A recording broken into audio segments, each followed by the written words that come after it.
Interaction and interdependence, the web of life. Our topic for today is ecological relationships and population dynamics, reported by Group 9 in Earth and Life Science. First, what is ecology? Understanding the ecosystem. The ecology is study of how organisms interact with each other and their environment. And the interdependence is all living things rely on each other, components, both living and non-living for survival. And the key components is biofactors, the living parts of the environment. Example is plants, animals, and bacteria. And second is abiotic factors, the non-living physical and chemical parts. Example of this is sunlight, water, temperature, soil. Reinhard Flores. Levels of ecological organization, from organism to biosphere. Organism, a single individual living thing. Organism, this is a single individual living being. It can be a plant, animal, fungus, or microorganism. Example, one tree in a forest. Population, a group of organisms of the same species living in the same area. Population, a group of organisms of the same species that live in the same area and can reproduce together. Example, a forest of trees of the same kind. Community, all the different population living and interacting a specific area. Example, trees, birds, insect, and fungi.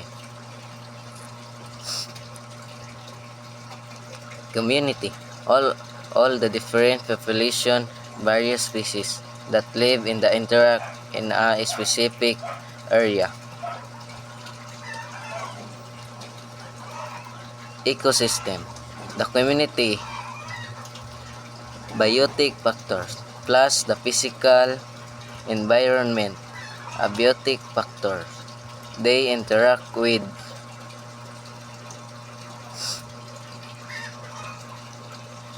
Ecosystem includes all living things, biotic factor in a area plus the non-living things, abiotic factors, like soil, water, and climate that they interact with.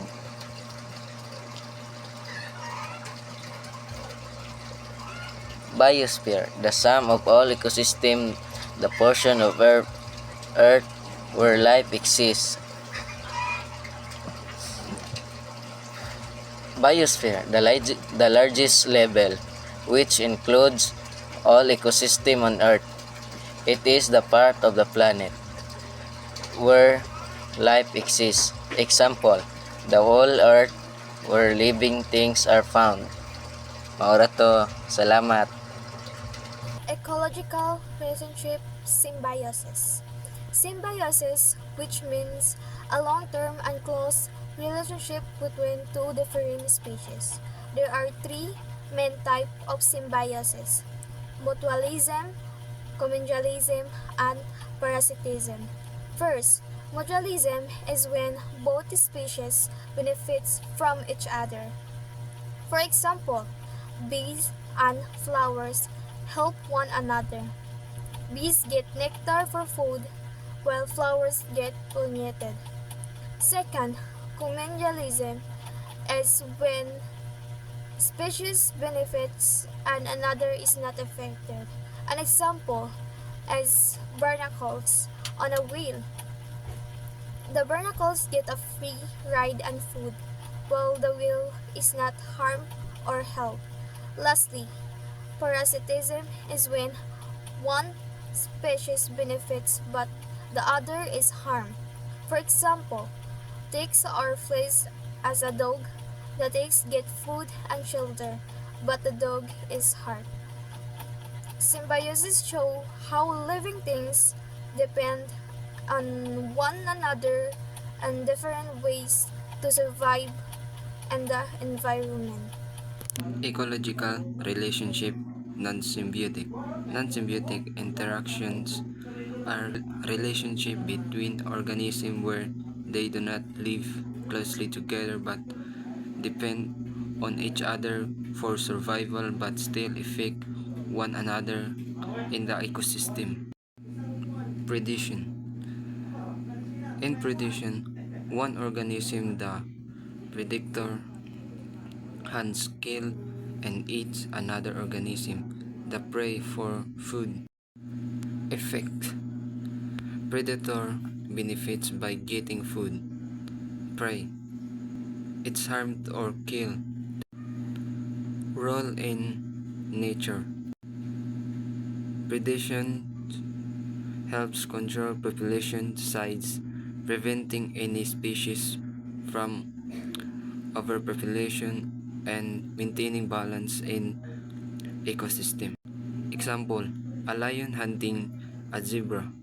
The lion gains energy and the zebra population is controlled.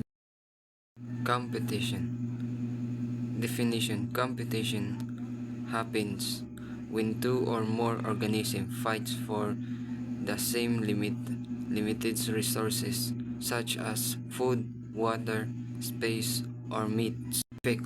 Both organisms are negatively affected because sharing limited resources can reduce survival or reproduction chance. Type of competition. Intrans-specific competitions. Competitions among individuals of the same species. Example, two of male deer fighting for a meat. Interspecific competition among different species. Example, lions and hyenas competing for the same prey.